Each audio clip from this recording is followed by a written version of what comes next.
Assalomu alaykum akalar. Kosonsoy tumani Varashilda joylashgan obyektimizni yakunladik.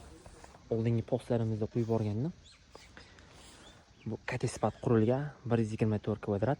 Tepli pateresini hisoblaganimizda ozgina kam 11 kilovat chiqdi. Hozir ichkarida bo'lib o'tgan ishlarni ko'rsatib o'taman.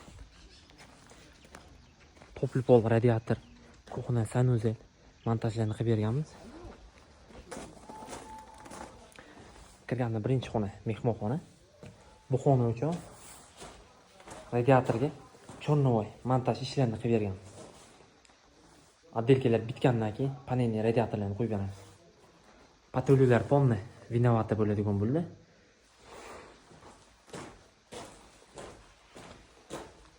Keyingisi mana bu ham zal.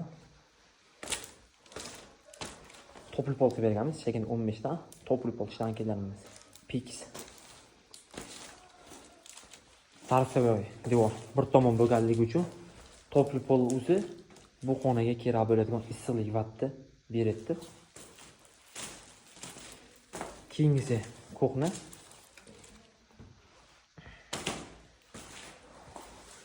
Mebelning zona bo'ladi. Moyka uchun issiq suv, sovuq suv, avtomat kirma uchun sovuq suv kanalizatsiyasini chiqarib qo'yganmiz. Hamma montajlarimiz ichki montaj.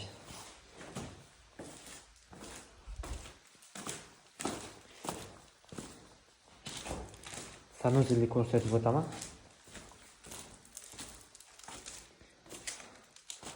O'rtadan перегородка bo'lib bo'g'iladi. U tomoni sanuzel, bu tomoni kirganda chap qo'lda rakivina o'rnaydi. Kollektor rakivina turadigan xona bo'ladi bu. Mana kollektorlar tarilishi.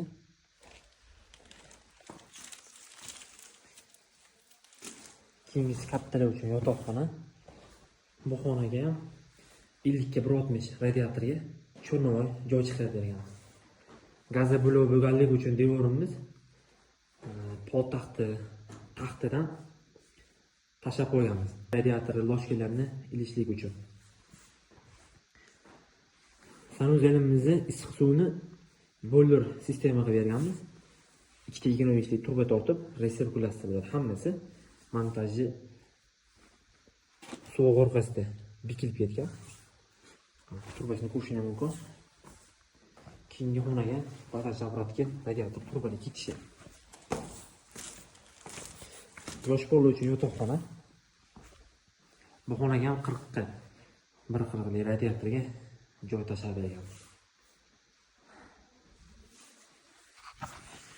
Kimgadir shunaqa sifatli santexnika ishlar kerak bo'lsa murojaat qilaverasizlar. Xudo xohlasa xizmatdamiz.